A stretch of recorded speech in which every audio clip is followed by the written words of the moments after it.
اعوذ باللہ من الشیطان الرجیم بسم اللہ الرحمن الرحیم الحمد للہ رب العالمین والصلاة والسلام علی سید الانبیاء والمرسلین وخاتم النبیین اللہم صلی علی سیدنا محمد وعلی آلہ بقدر حسنہ وجمالہ۔ معزز ناظرین، السلام علیکم ورحمۃ اللہ وبرکاتہ۔ جاذب پبلیکیشنز میں خوش آمدید۔ میں محمد سعید جاذب آپ کی خدمت میں حاضر ہوں۔ تعلیم القرآن کا سلسلہ جاری ہے اور میں آپ کی خدمت میں سورہ آل عمران کی تفصیلات و تشریحات لے کر حاضر ہوں۔ آج کی نشست میں سورہ آل عمران کی آیت نمبر 16 سے 18 پھر سے شامل ہیں۔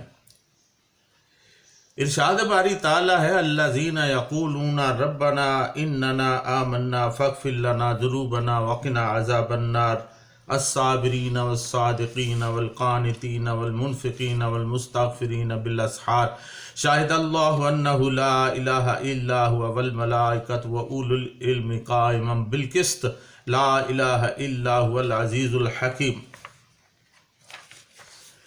یہ وہ لوگ ہیں جو کہتے ہیں کہ اے ہمارے رب، بے شک ہم ایمان لائے، پس تو ہمارے لیے ہماری غلطیوں کو معاف فرما دے اور ہمیں دوزخ کی آگ سے بچا لے۔ وہی بہت صبر کرنے والے ہیں اور بات میں سچے اور اطاعت گزار، اور اللہ تعالیٰ کی راہ میں بہت خرچ کرنے والے اور وقت سحر مغفرت طلب کرنے والے ہیں۔ گواہی دی اللہ تعالیٰ نے خود اس بات کی کہ اس کے سوا کوئی معبود نہیں، اور فرشتے اور اہل علم نے بھی اس بات کی گواہی دی، اور یہ بھی گواہی دی کہ وہی عدل و انصاف قائم اور کرنے والا ہے، اور اس کے سوا کوئی عبادت کے لائق نہیں، وہی صاحب عزت اور حکمت والا ہے۔ ناظرین، گزشتہ نشستوں میں جبکہ آیت نمبر 15 کی تفصیلات میں نے آپ کے سامنے پیش کی تھیں، یعنی قل اونبئکم بخیر من ذالکم للذین اتقوا عند ربہم جنات تجری من تحتہا الانہار خالدین فیہا وازواج مطہرۃ ورضوان من اللہ واللہ بصیر بالعباد۔ اس آیت میں اللہ تعالیٰ نے ان متقی لوگوں کی بات کی تھی جو اللہ پر تقوی کرتے ہیں، اللہ تعالیٰ کا تقوی اختیار کرتے ہیں، تو ان کے لیے جنت کا وعدہ اللہ تعالیٰ نے کیا ہے اور خوشخبری دی ہے کہ ان کو جنت میں ٹھہرایا جائے گا، جنت میں جگہ دی جائے گی، اور وہاں وہ ہمیشہ ہمیشہ کے لیے رہیں گے، اور ان کے لیے ازواج مطہرات بھی ہوں گی، اور اللہ تعالیٰ کی رضا بھی ان کو حاصل ہوگی۔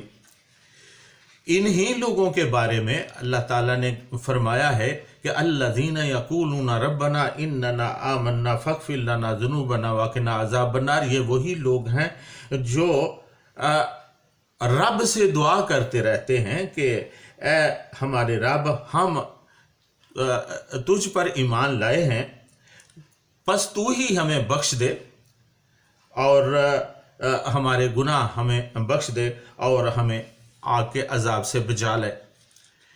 اور پھر انہی لوگوں کی 5 خصوصیات اللہ تعالیٰ نے گنوائی ہیں، جن میں سے پہلی صفت صابرین کی ہے کہ وہ صبر کرنے والے ہیں، اور دوسری صفت صادقین کی ہے کہ وہ سچے لوگ ہیں، سچ بولنے والے ہیں، اور تیسری صفت قانتین کی ہے کہ وہ قناعت اختیار کرنے والے ہیں۔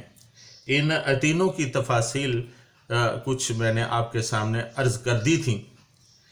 آج کی نشست میں والمنفقین کے بارے میں بات ہوگی کہ وہ اللہ تعالیٰ کی راہ میں خرچ کرنے والے کون ہیں۔ اہل تقویٰ کی یہ چوتھی صفت ہے، چوتھی خاصیت ہے۔ یہ وہ لوگ ہیں جو اللہ تعالیٰ کی راہ میں محتاجوں پر خرچ کرنے والے ہیں۔ اس سلسلہ میں بہت سی تفاصیل پہلے بھی میں عرض کر چکا ہوں سورہ بقرہ کی آیت نمبر 3 کی تفصیل و تشریح پیش کرتے ہوئے۔ دین اسلام میں خرچ کرنا بذات خود ایک بڑا اصول ہے۔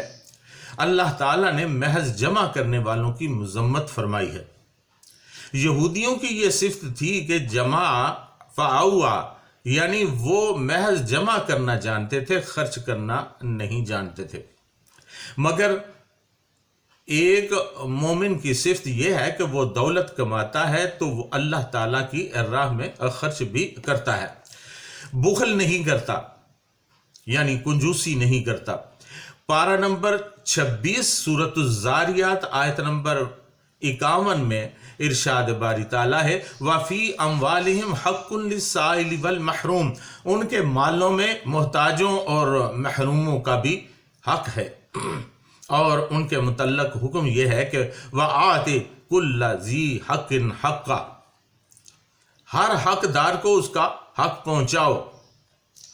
اگر محتاج کی خبر گیری نہیں کرو گے تو لعنت برسے گی۔ مسلمانوں کا اجتماعی نظام خراب ہو جائے گا، لہٰذا جب اللہ تعالیٰ مال عطا کرے تو اس کے دیے ہوئے میں سے اللہ کے حکم کے مطابق ضرورت مندوں کو ان کا حق ادا کرو۔ مفسرین کرام رحمہ اللہ فرماتے ہیں کہ خرچ کرنے کا حکم محض انفرادی ہی نہیں بلکہ اس کا اطلاق اجتماعی حیثیت پر بھی ہوتا ہے، اور اس ضمن میں حکومت وقت پر سب سے زیادہ ذمہ داری عائد ہوتی ہے۔ جو حکومت محض جمع کرتی ہے، ایسی حکومت کو اسلام ختم کرنے کے لیے آیا ہے۔ اس زمانے میں کیسر و کسریٰ کی بڑی بڑی سلطنتیں تھیں، لوگوں پر ناجائز ٹیکس لگا کر رقم جمع کرتے تھے اور پھر اسے حقداروں تک پہنچانے کی بجائے اپنی عیاشیوں میں خرچ کرتے تھے۔ ایسی حکومتوں کی بیخ کنی کے لیے اللہ تعالیٰ نے نبی اکرم صلی اللہ علیہ وسلم کو مبعوث فرمایا اور قرآن پاک نازل فرمایا۔ چنانچہ خلفائے راشدین کے زمانے تک مسلمان اس زرعی اصول پر عمل کرتے رہے، لیکن بعد میں مسلمانوں میں ہی کیسر و کسریٰ پیدا ہو گئے۔ اس وقت دنیا بھر میں نظر دوڑا کر دیکھے تو وطن عزیز پاکستان سمیت دنیا بھر میں شاید ہی کوئی ایسی مسلمان حکومت ملے جو محتاجوں کا خیال رکھتی ہو۔ حضرت شاہ ولی اللہ محدث دہلوی رحمۃ اللہ علیہ فرماتے ہیں کہ جو سوسائٹی اپنے غریبوں اور محتاجوں کا خیال نہیں رکھتی وہ مٹا دینے کے قابل ہے۔ ناظرین، پانچویں صفت ہے، پانچویں خصوصیت ہے متقین کی، اور وہ یہ ہے کہ والمستغفرین بالاسحار، وہ لوگ سحری کے وقت اٹھ کر بخشش کی دعائیں مانگتے ہیں۔ سحری کا وقت تنہائی اور سکون کا وقت ہوتا ہے، اللہ کی رحمت کے نزول کا وقت ہوتا ہے۔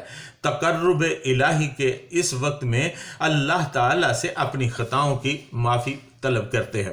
رسول اللہ صلی اللہ علیہ وسلم نے فرمایا کہ جب تہائی رات باقی رہ جاتی ہے تو اللہ تعالیٰ آسمان دنیا پر جلوہ افروز ہوتا ہے اور اعلان فرماتا ہے من یدعونی استجب لہ، ہے کوئی دعا کرنے والا کہ میں اس کی دعا قبول کروں؟ من یسألنی فاعطیہ، جو کوئی مجھ سے سوال کرے میں اسے عطا کروں۔ من یستغفرنی فاغفر لہ، جو کوئی بخشش مانگے میں اس کو بخش دوں۔ حضرات عبداللہ بن مسعود، حضرت علی اور دیگر صحابہ اکرام رضوان اللہ علیہم اجمعین کے متعلق منقول ہے کہ وہ حضرات رات کو عبادت میں مشغول رہتے، پھر پوچھتے سحری ہو گئی، اور پھر اللہ تعالیٰ سے اپنے لیے بھی اور امت مسلمہ کے لیے بھی دعائے مغفرت کر فرماتے۔ ناظرین، ایک ندائے الہی کچھ چند اشعار ہیں، وہ آپ کی خدمت میں پیش کرتا ہوں۔ میں نور کے تڑکے میں جس وقت اٹھا سو کر، اللہ کی رحمت کے دروازے کھلے پائے، آتی تھی صدا پہم کوئی مانگنے والا ہو، ہاتھ اپنی عقیدت سے میرے پھیلائے۔